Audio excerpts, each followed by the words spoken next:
আজকের আলোচনায় আমরা ৬ প্রকার মানুষের কথা উল্লেখ করব। এমন ৬ প্রকার মানুষের কথা আপনাদের সামনে আমরা উল্লেখ করার চেষ্টা করছি, যে ৬ প্রকার মানুষের কোনো ইবাদত আল্লাহ সুবহানাহু ওয়া তাআলা কবুল করবেন না। এ বিষয়ে আলোচনা কেন করব? করার কারণ হচ্ছে, যেহেতু আমাদের মধ্য দিয়ে এখন রমাদান মাস চলছে, আর আমরা রমাদান মাসে, বিশেষ করে রমাদান মাসের গুরুত্বপূর্ণ আমল হচ্ছে সিয়াম পালন করা। অত্যন্ত কষ্ট করে আমরা রমাদান মাসের সিয়ামগুলো পালন করছি। আমরা কিয়াম করছি, আমরা সাহারি খাচ্ছি, আমরা ইফতার করছি, আমরা সালাত আদায় করছি। রমাদান মাসকে কেন্দ্র করে আমরা কোরআন তেলাওয়াত করছি। এই যে আমরা ইবাদতগুলো করছি, আমাদের গোটা জীবনের ইবাদত তথা রমাদান মাসের ইবাদত যাতে বিফলে না যায়, আল্লাহ সুবহানাহু ওয়া তাআলার কাছে যাতে আমাদের ইবাদতগুলো কবুল হয়, মূলত এই বিষয়ে যাতে আমরা সতর্কতা অবলম্বন করে আমরা পথ চলতে পারি, আমল করতে পারি, এজন্যই মূলত আজকের আলোচনাটা খুব সংক্ষিপ্ত পরিসরে আমি উল্লেখ করছি যে আমরা এমন কিছু হতভাগা মানুষ রয়েছি, বিশেষ করে ৬ প্রকার মানুষের কথা আমি উল্লেখ করব, যাদের কোনো ইবাদত আল্লাহ সুবহানাহু ওয়া তাআলা কবুল করবেন না। আমার সিয়াম কবুল হবে না, আমার যাকাত কবুল হবে না, আমার হজ কবুল হবে না, আমার ওমরা কবুল হবে না, আমার তারাউহির সালাত কবুল হবে না, আমার সাহারি কবুল হবে না, আমার ইফতার কবুল হবে না, আমার কোরআন তেলাওয়াত কবুল হবে না। এই ৬ প্রকার মানুষ কারা? প্রথম প্রকার মানুষ হচ্ছে যারা আল্লাহর সাথে শরিক করে, অংশীদার সাব্যস্ত করে, অর্থাৎ যাদের চিন্তায়, চেতনায়, যাদের আকীদায়, বিশ্বাসে, দর্শনে, যাদের আদর্শে শিরক রয়েছে, অর্থাৎ যারা শিরকে চিন্তা, শিরকে চেতনা, শিরকে আকীদা, শিরকে বিশ্বাস, শিরকে দর্শন যারা লালন পালন করে, এরা যদি অন্তরে শিরিক রেখে পাশাপাশি সালাত আদায় করে, সিয়াম পালন করে, ইফতার করে, সাহারি করে, তারপরে তারাউহির সালাত আদায় করে, আল্লাহ তাআলা সেটা কবুল করবেন না। সারা জীবনের জন্য প্রত্যেকটা মুসলমানকে, প্রত্যেকটা ইমামদারকে সারাটা জীবনের জন্য, মৃত্যুর আগ পর্যন্ত এই কথা মনে রাখতে হবে যে শিরিক করা অবস্থায় কোনো ইবাদত আল্লাহর দরবারে কবুল হয় না। আল্লাহর দুনিয়ায় বহু মানুষ আছে যারা একদিকে আমরা শিরিক করতেছি, অন্যদিকে আমরা সিয়াম পালন করতেছি, তারাউহি নামাজ পড়তেছি, কিয়াম করতেছি, সাহারি খাচ্ছি, ইফতার করছি, কিন্তু এদিকে শিরিক করতেছি। নো, আমাদের ইবাদত আল্লাহর দরবারে কবুল হবে না। ওয়ালাকাদ ওহিয়া ইলাইকা ওয়া ইলাল্লাযিনা মিন ক্বাবলিক লাইন আশরাকতা লা ইয়াহবাতান্না আমালুক। সমস্ত আমলগুলোকে আল্লাহ বাতিল করে দিবেন। আমার সিয়াম বাতিল হয়ে যাবে, আমার কিয়াম বাতিল হয়ে যাবে, তারাউহির সালাত বাতিল হয়ে যাবে, আমার সাহারি বাতিল হয়ে যাবে, আমার ইফতার বাতিল হয়ে যাবে, আমার সাদাকা, সমস্ত ইবাদত আল্লাহ তাআলা কি করবেন?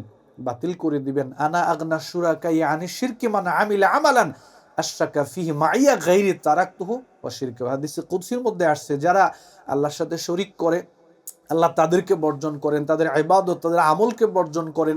যাদেরকে কেন্দ্র করে শিরিক করা হয়, আল্লাহ তাদেরকেও বর্জন করেন। অতএব প্রিয় দিনী ভাই ও বোনেরা, আমাদেরকে মনে রাখতে হবে আল্লাহর সাথে শরিক করা যাবে না, তাহলে কোনো ইবাদত আল্লাহ তাআলা কবুল করবে না। দ্বিতীয় প্রকার মানুষ কারা? দ্বিতীয় প্রকার মানুষ হচ্ছে যারা আল্লাহর সাথে কুফরি করে। যারা আল্লাহর সাথে কুফরি করে, এদের কোনো ইবাদত আল্লাহ তাআলা কবুল করবেন না। এই সমাজে বহু মানুষ আছে যারা আল্লাহর বিধানকে অস্বীকার করতেছে, ঘৃণা করতেছে, আল্লাহর বিধান পরিবর্তন করার জন্য চেষ্টা করছে।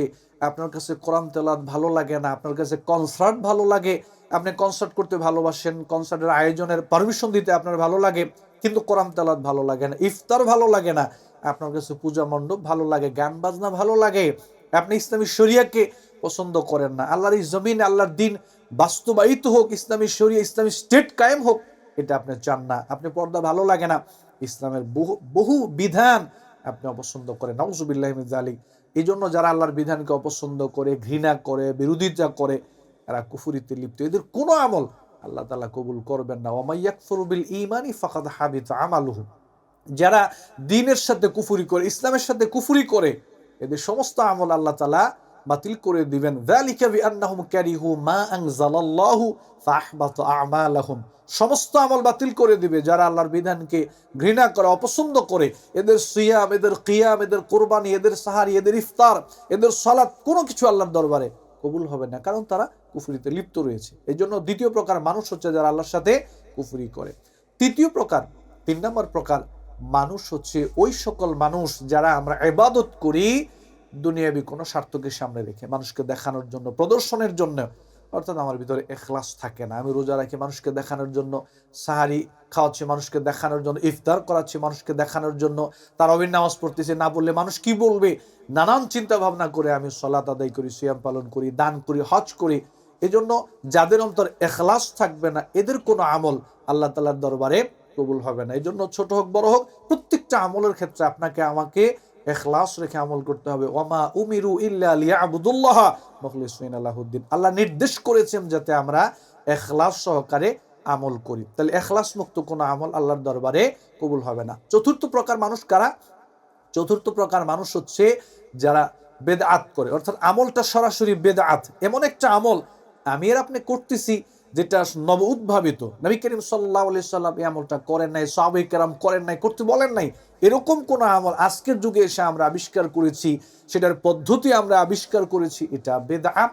এরকম যারা বেদআত করবে এদের কোনো আমল আল্লাহর দরবারে কবুল হবে না। এজন্য আমল করার পূর্বে দেখতে হবে সেটা কোরআন সুন্নাহ দ্বারা সাব্যস্ত কিনা এবং নবী করিম সাল্লাল্লাহু আলাইহি সাল্লাম সেটা কিভাবে করেছেন, এরপরে আমাদেরকে আমল করতে হবে। মানা আমিলা আমালান লাইসা আলাইহি আমরুনা ফাহুয়া রাদ্দুন, তাহলে এমন আমল বাতিল হয়ে যাবে যেটা নবী করে নাই, করতে বলে নাই, সাহাবায়ে কেরাম করেন নাই, নবীর তরিকার সাথে যেটা মিলবে না ওটা আল্লাহ তাআলা বরবাদ করে দিবেন, বাতিল করে দিবেন। পঞ্চম প্রকার মানুষ কারা?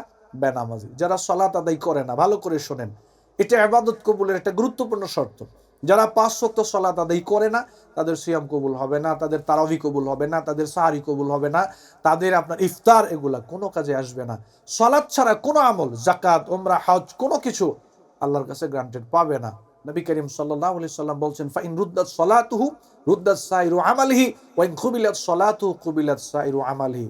তিরমিজির বর্ণনায় আসছে, যাদের সালাত আপনার পরিত্যক্ত হয়ে যাবে, যাদের সালাত আল্লাহর কাছে কবুল হবে না, তাদের আর কোনো আমল কাজে আসবে না। আর যাদের সালাত কবুল হবে তাদের বাকি আমলগুলো গণনায় আসবে, কাজে আসবে। যাদের জীবনে সালাত নাই তাদের সিয়াম কাজে আসবে না, তাদের কোরবানি কাজে আসবে না, হজ কাজে আসবে না, ওমরা কাজে আসবে না, তারাবি কাজে আসবে না, তারপরে সাহারি কাজে আসবে না, ইফতার কাজে আসবে না। কেন? তাদের জীবনে 5 ওয়াক্ত সালাত নাই। এজন্য বেনামাজের আমলগুলো বিফলে যাবে, সেগুলো আল্লাহ তাআলা গণনায় আনবেন না। ষষ্ঠ প্রকার মানুষ, আজকের আলোচনায় শেষ ষষ্ঠ প্রকার মানুষ হচ্ছে যারা হারাম উপার্জন করে। হারাম উপার্জনকারী, হারাম উপার্জন করে আমি আমার দেহটাকে সুঠামদের অধিকারী বানিয়েছি, আমার খাবার হারাম, আমার কাপড় চোপড় হারাম, আমার ফার্নিচার সবগুলো হারাম, হারাম উপার্জন দিয়ে নিজে খাচ্ছি, ফ্যামিলিকে খাওয়াচ্ছি, এরকম কোনো ব্যক্তির ইবাদত, এরকম কোনো ব্যক্তির দোয়া আল্লাহ তাআলার দরবারে কবুল হবে না। আল্লাহ নবী বলছেন, ইন্নাল্লাহা তাইয়্যিবুন লা ইয়াকবালু ইল্লা তাইয়্যিবা। মুসলিম শরীফের হাদিসে নবী করিম সাল্লাল্লাহু আলাইহি সাল্লাম বলেন, খাবার পবিত্র করো, কারণ খাবার যদি অপবিত্র হয়, হারাম উপার্জন হয়, এটা খেয়ে সালাত আদায় করলে, দোয়া করলে এগুলো আল্লাহ তাআলা কি করবেন না? কবুল করবেন না। লা ইয়াদখুলুল জান্নাতা জাসাদুন গুযিয়া বিল হারাম, যেই বডিতে হারাম ঢুকেছে এটা জাহান্নামে যাবে। তো আমি সালাত সিয়াম আদায় করে কি লাভ হলো?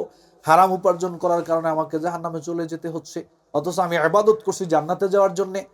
এই জন্য প্রিয় দিনী ভাই ও বোনেরা, এই 6টা বিষয় গোটা জীবনের জন্য, এই 6টা বিষয়কে মনে রাখতে হবে। আল্লাহর সাথে শরীক করা যাবে না, কুফরি করা যাবে না, তারপরে আপনার ইখলাস রেখে আমল করতে হবে, বেদআত করা যাবে না, নবউদ্ভাবিত কোনো আমল করা যাবে না, তরিকায় চলা যাবে না, তারপরে সালাত আদায় করতে হবে এবং ইনকামকে হালাল করতে হবে, হারাম মুক্ত ইনকাম গঠন করতে হবে। অল্প খাবো, কম খাবো, তারপরও হারাম উপার্জন ধরে রাখার চেষ্টা করব। এই 6টা বিষয় একেবারে আমাদের দেয়ালে, টেবিলে, বাড়িতে লিখে রাখতে হবে। এই 6টা মৌলিক বিষয়, এগুলা জীবনে যদি এখান থেকে আমি বেঁচে থাকতে না পারি, এই 6টা বিষয়কে মাথায় রাখতে না পারি, তাহলে কিন্তু আমার ইবাদত বরবাদ হয়ে যাবে, আমার সিয়াম বাতিল হয়ে যাবে, আমার কিয়াম, আমার তারাবি, আমার হজ, আমার উমরা, আমার ইফতার, আমার সাহারি কোনো কিছু কাজে আসবে না। এই জন্য 6টা বিষয় আমরা খেয়াল রাখবো ইনশাআল্লাহ। আল্লাহ তৌফিক দান করুন। আল্লাহুম্মা আমিন।